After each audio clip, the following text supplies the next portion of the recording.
Hai, Assalamualaikum. Selamat datang ke channel Kina NRL. Di video kali ini, saya akan membagikan resep cemilan yang super simple. Ini cocok banget dijadikan menu takjil.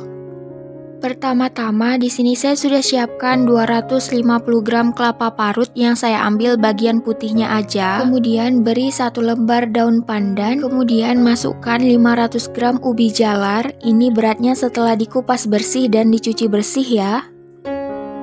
Untuk ubi jalarnya itu sendiri bebas mau pakai yang orange ataupun yang ungu. Kukus selama kurang lebih 15-20 menit atau sampai ubi jalarnya ini lunak atau empuk.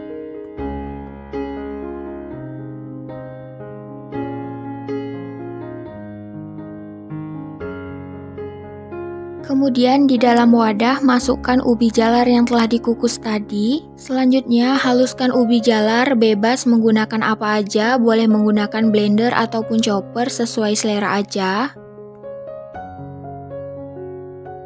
Jika sudah setengah halus seperti ini, bisa dimasukkan 100 gram gula pasir. Jika suka manis bisa ditambahkan lagi ya gulanya. Kemudian aduk merata dengan cara diulek-ulek seperti ini supaya gula pasirnya itu lebih larut dan lebih tercampur merata dengan ubinya. Jika gula dan ubinya ini udah tercampur merata, bisa dimasukkan 250 ml air putih. Aduk merata. Kemudian bisa dimasukkan setengah sendok makan garam. Lalu kelapa parutnya juga dimasukkan ya. Kemudian masukkan 150 gram tepung ketan. Kemudian masukkan 100 gram tepung beras. Kemudian aduk merata hingga semuanya ini benar-benar tercampur merata ya.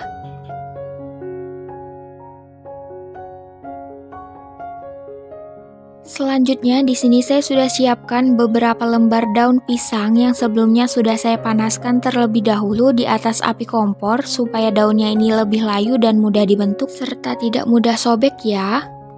Kemudian bagian keras pada daun pisangnya itu bisa digunting terlebih dahulu supaya nanti kuenya itu tidak lengket. Sebelumnya daun pisangnya ini bakal saya baluri menggunakan secukupnya minyak goreng.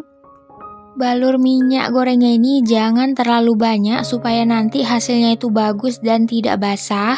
Kemudian baluri minyaknya ini cukup di bagian ujung daunnya aja, jangan sampai ujung ke ujung ya. Jika sudah dibaluri dengan minyak, kemudian bagian ujung daunnya ini dibentuk segitiga seperti ini. Kemudian rapikan dan bagian bawahnya itu ditarik lagi ke bagian atas sampai berbentuk segitiga juga. Kemudian ratakan kembali. Jika sudah seperti ini, adonan kuenya ini udah bisa dimasukkan ya. Masukkannya itu jangan terlalu banyak supaya nanti tidak melebar.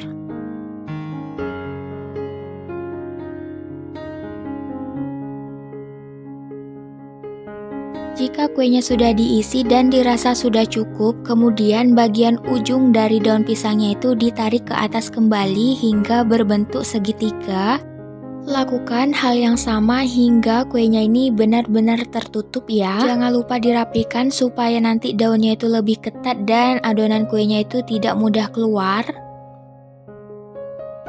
Nah, jika kuenya udah terbungkus rapi seperti ini bisa dikunci menggunakan tusuk gigi, tusuk sate ataupun lidi yang sebelumnya sudah dipotong-potong, kemudian ditusuk sedikit aja ya. Lakukan hingga semua kue habis terbungkus. Sebenarnya untuk cara pembungkusannya itu sesuai selera aja, mau bentuknya gimana. Kalau saya lebih suka kayak gini, lebih bagus ya bentuknya.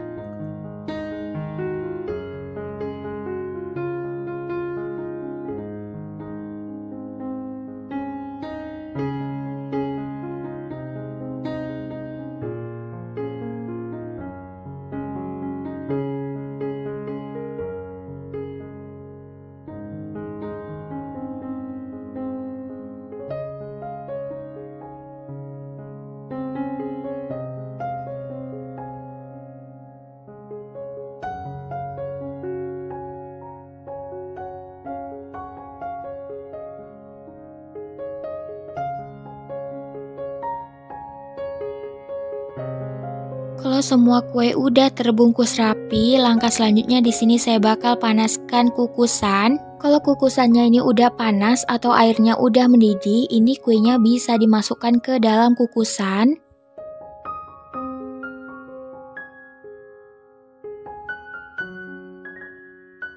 Kemudian dimasak atau dikukus selama kurang lebih 20-25 menit atau sampai kuenya ini matang.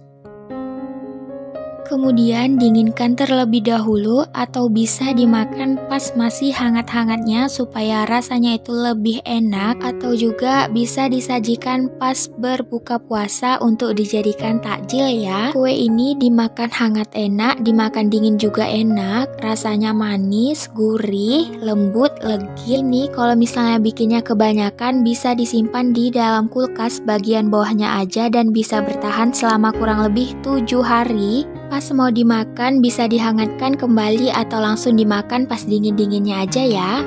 Sampai di sini dulu video kali ini. Semoga video kali ini bermanfaat. Sampai ketemu lagi di video selanjutnya. Bye bye. Assalamualaikum.